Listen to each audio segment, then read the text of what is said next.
Tapi saya mau soroti untuk belanja pegawai, Pak. Mungkin ini badan yang paling besar untuk belanja pegawai dibandingkan dengan kementerian. Di sini 3 triliun lebih, Pak. Hampir 4 triliun. 3 triliun 968 miliar 621 juta 256 ribu. Yes. Ini untuk belanja pegawai.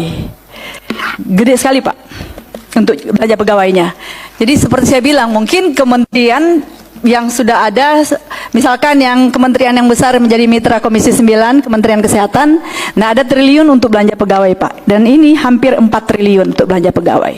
Memang kelihatannya tadi kalau Bapak kasih penjelasan di halaman 10 ini, 9 untuk dukungan manajemen hanya 4,6% ya. Tapi karena ini 268 triliun, maka itu besar sekali, Pak. Kemudian halaman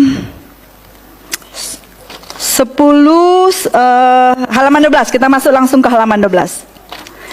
Pak, halaman 12, saya juga menyoroti untuk distribusi untuk data dan informasi.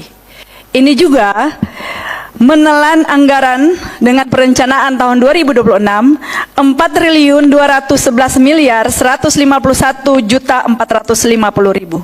Besar sekali, Pak. Ini mungkin berikan kami penjelasan seperti apa, karena tadi sudah disampaikan oleh rekan-rekan, ada kementerian yang lain tidak mencapai sampai 600 miliar. Ada kementerian dan badan yang lain juga sulit sekali mencari anggaran yang memang kami soroti tentunya untuk program-program. Tadi juga sudah tersentil dari rekan kami bahwa untuk Alkon ya, alat kontrasepsi. Nah, ini juga ada keterkaitan semua. Begitu juga dengan anggaran kesehatan.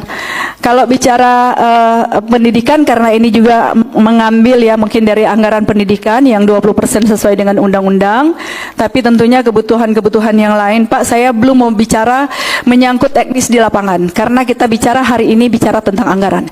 Jadi kita lebih ke anggaran. Seperti Pak Charles sampaikan bahwa kami mendukung penuh untuk MBG, tapi pelaksanaan di lapangan tolong pengawasannya seperti apa di bawah. Dan apa yang disajikan di ruang terhormat ini di Komisi 9 agar betul-betul dijalankan, tidak ada yang dirubah di tengah jalan. Jadi apa yang kalau ada yang harus dirubah, tentunya harus ada penjelasan melalui Komisi 9, Pak. Jadi jangan kami kaget di lapangan, loh kenapa seperti ini, loh kenapa seperti ini. Tapi sekali lagi, kami sangat mendukung untuk anak-anak kita mendapatkan makanan bergizi, mengingat masyarakat Indonesia dari ekonomi mereka tidak sama semuanya. Jadi ketika ada bantuan makan bergizi gratis dalam satu hari, ini tentunya akan sangat-sangat membantu. Tapi lagi-lagi pelaksanaannya boleh dikaji kembali. Lagi-lagi anggaran Badan Gizi Nasional disorot. Kini pengadaan tablet dengan harga 17,9 juta per unit, padahal harga pasarannya 9-12 juta. Dan mengalokasikan anggaran 500 miliar untuk beli tablet tersebut. Wow, ini namanya pemborosan anggaran. Ya ampun. Ini sudah terang-terangan loh korupsinya. Kenapa nggak dilirik oleh penegak hukum? Mungkin ya dilindungi ya. Gimana ini Pak Presiden Prabowo? Ini loh, tabletnya harganya murah. Coba kalian searching ya. Mereknya ini Samsung Galaxy Tab Active 5. Coba kalian searching harganya berapa di marketplace, murah. Lah di sini dianggarkan 17,9 juta per unit. Ya ampun. Terus fungsinya juga apa? Pengadaan tablet ini untuk apa? Untuk apa? Untuk apa? Apa fungsinya? Yang punya dapur itu swasta. Kalau memang kerja ya udah beli sendiri, anggarannya sendiri gitu loh. Aduh, entahlah. Mau komen capek. Nanti kalau aku terus mengkritik. Halo teman-teman semua, selamat datang kembali di channel kita. Hari ini kita bakal membedah satu isu yang lagi panas-panasnya, yang bikin dahi kita mengkerut, tapi di sisi lain bikin kita sadar tentang realitas negara ini. Ini soal program makan bergizi gratis atau NBG yang digagas langsung oleh Presiden Prabowo Subianto. Belakangan ini situasinya makin dramatis. Pak Prabowo dan Menteri Keuangan Purbaya Yudi Sadewa dikabarkan marah besar. Enggak main-main, lebih dari 3.000 dapur SPPG atau Satuan Pelayanan Pemenuhan Gizi ditutup total karena bermasalah. Nah, di video kali ini kita nggak cuma bakal bahas berita permukaannya saja. Kita akan bedah sampai ke akar-akarnya ya. Apa masalah utamanya, bagaimana pembahasannya di lapangan, dan apa inti dari gerakan bersih-bersih ini, hingga perspektif mendalam yang mungkin belum terpikirkan oleh banyak orang. Jadi, siapkan kopi kalian, duduk yang nyaman, dan mari kita bedah secara tuntas.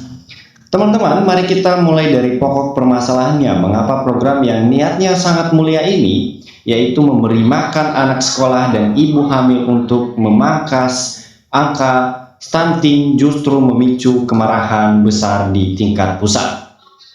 Jawabannya klasik. Korupsi, keserakahan, dan penyakit mental atau aji mumpung. Begitu anggaran triliunan rupiah digelontorkan untuk menyentuh masyarakat bawah, insting para tikus-tikus berdasi ini langsung aktif. Terjadi praktik markup atau penggelambungan harga bahan baku secara gila-gilaan di berbagai daerah. Harga barang dinaikkan di atas harga eceran tertinggi atau HIP demi menggantongi keuntungan pribadi. Ya, kita tahu sendirilah ya, sebagian oknum pejabat atau elit lokal kita itu kan kreativitasnya luar biasa tinggi. Jadi kalau disuruh bikin inovasi teknologi buat majuin daerah, aduh, otaknya sering loading lama. Tapi kalau disuruh nyari celah anggaran atau ngakalin nota belanjaan biar dapat kembalian, wah, itu mendadak jadi jenius tanpa batas. Otak mereka langsung beralih ke mode hyperdrive. Luar biasa memang bakat terpendam mereka ini.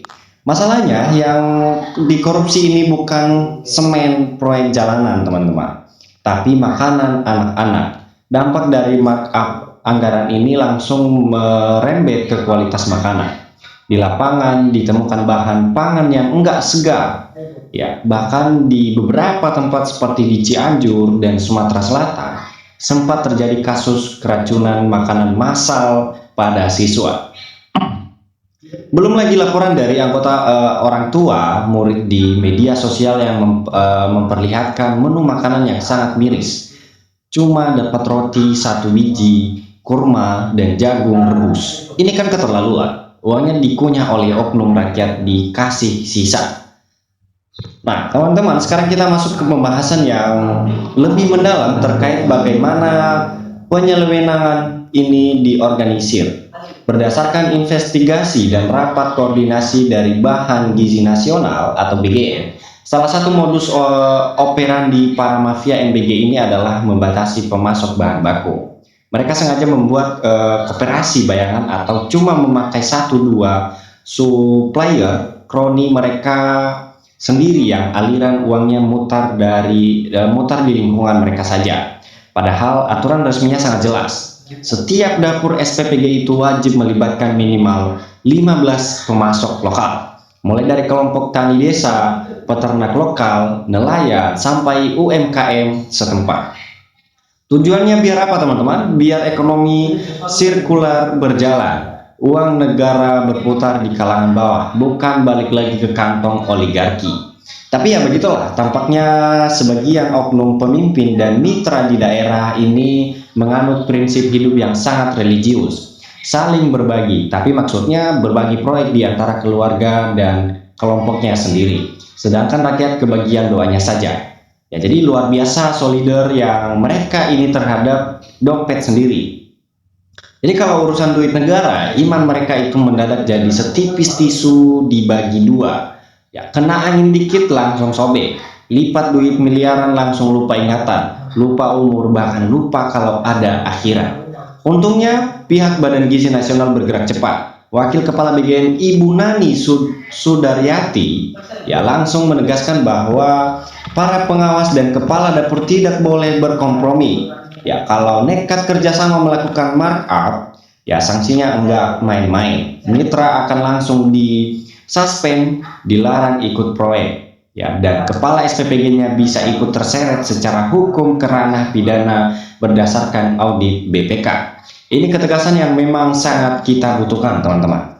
Nah, teman-teman, apa sebenarnya inti dari seluruh drama penutupan 3.000 dapur ini? Kalau kita lihat dari lebih luas, tindakan tegas dari Presiden Prabowo ini mengirimkan pesan yang sangat kuat. Pertama, ini adalah bentuk pembuktian komitmen. Banyak orang skeptis di awal bahwa program MBG ini cuma bakal jadi ladang korupsi baru, dan tebakan itu terbukti benar di lapangan. Namun, yang membedakan pemerintah saat ini adalah responnya. Begitu ketahuan ada yang melenceng, langsung sikat, langsung tutup tanpa pandang bulu. Presiden bahkan secara terbuka menyatakan bahwa penyakit mental sebagian pemimpin kita yang hatinya lemah terhadap uang harus dihadapi dengan berani, dicopot dari jabatan atau dibersihkan.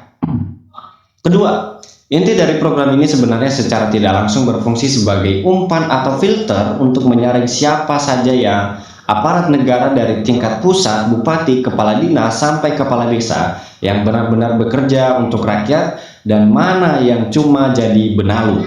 Program MBG memaksakan transparansi anggaran di tingkat paling bawah. Ya, jadi karena makanannya dimakan langsung oleh anak-anak dan diawasi langsung oleh orang tua murid. Penyimpangan sekecil apapun akan langsung kelihatan di media sosial. Nah, sekarang izinkan saya memberikan pandangan pribadi saya mengenai fenomena ini yang semoga bisa membuka cara berpikir kita semua sebagai masyarakat. Secara objektif yang saya lihat, program makanan bergizi gratis ini bukan sekedar soal membagikan makanan di siang hari. Secara geopolitik dan masa depan bangsa, ini adalah program jaminan investasi SDM. Mengapa? Karena selama ini kita selalu mengeluh kenapa kualitas pendidikan kita rendah atau kenapa IQ rata-rata nasional kita tertinggal. Ya, bagaimana tidak kalau sejak dini gizi anak-anak kita tidak terpenuhi akibat kemiskinan. Dengan memastikan gizi mereka tercukupi selama 20 tahun ke depan, kita sedang membentuk generasi yang lebih cerdas, lebih kritis, dan lebih kompetitif di kancah internasional. Jadi generasi pintar itu susah dibodohi, ya susah dimanipulasi dan susah diperbudak oleh kepentingan asing maupun elit lokal. Makanya tidak heran kalau ada pihak-pihak tertentu, bahkan jaringan global yang tidak suka melihat program ini sukses. Namun, tanggapan keras saya juga tertuju pada mentalitas birokrasi kita di tingkat bawah. Ya, saya sangat mengecam tindakan oknum pengelola yang sempat melamporkan atau mengkriminalisasi akun media sosial orang tua murid hanya karena mereka mengkritik menu makanan yang tidak layak. Nah, ini mentalitas yang lucu sekali, teman-teman. Programnya dibiayai pakai uang pajak rakyat, dikritik sama rakyat karena kualitasnya buruk, pengelolanya malah ngambek, baperan, terus bawa jalur hukum. Tolonglah para oknum pejabat dan pengelola, kulit mukanya jangan terlalu tipis. Kalau memang kerjanya benar, kritik itu dijadikan bahan evaluasi, bukan malah sibuk nyari pasal karet. Ya, lagian heran, giliran disuruh ngurusin gizi anak-anak tersinggung karena dikritik, wah responnya secepat kilat. Ya, jadi pendapat saya, masyarakat justru harus terus mengawal program ini. Kita tidak boleh membiarkan program visioner ini gagal hanya karena sabotase dari para mafia. Kritik dari masyarakat adalah obat, sedangkan transparansi adalah kuncinya. Kita tidak menemukan kejanggalan menu di sekolah anak-anak kita. Jangan takut untuk bersuara karena uang itu adalah hak anak-anak kita, hak masa depan Indonesia. Jadi sebagai kesimpulan dari pembahasan panjang kita hari ini, program makan bergizi ini atau MBG ini pada dasarnya adalah konsep yang sangat bagus, visioner, dan memiliki efek ekonomi yang masif karena mampu menciptakan jutaan lapangan kerja serta menghidupkan sektor pertanian desa. Masalah utamanya bukanlah pada konsep programnya, melainkan pada moralitas para pelaksanaannya di lapangan. Penutupan lebih dari 3.000 dapur SPPG bermasalah membuktikan bahwa pemerintah saat ini serius melakukan pembersihan total. Ini adalah perang terbuka untuk antara pemimpin yang ingin memajukan rakyat kecil melawan para mafia oportunis yang ingin memperkaya diri sendiri. Jadi proses evaluasi ini memang pahit dan penuh dinamika. Tapi ini adalah langkah pembersihan yang wajib dilakukan agar anggaran negara benar-benar masuk ke mulut anak-anak bangsa, bukan ke rekening bank para koruptor. Bagaimana menurut pendapat kalian teman-teman semua? Apakah tindakan tegas menutup ribuan dapur bermasalah ini sudah cukup? Atau perlu hukuman yang lebih jauh berat lagi daripada koruptor makanan bagi para koruptor makanan anak-anak ini? Coba tuliskan opini cerdas kalian di kolom komentar di bawah. Jangan lupa untuk klik tombol like. Bagikan video ini agar semakin banyak masyarakat yang melek informasi dan ikut mengawal uang negara. Dan pastikan kalian sudah subscribe agar tidak ketinggalan pembahasan menarik lainnya. Terima kasih sudah menonton sampai selesai. Tetap kritis, tetap kawal keadilan. Dan sampai jumpa di video berikutnya. Salam sehat, salam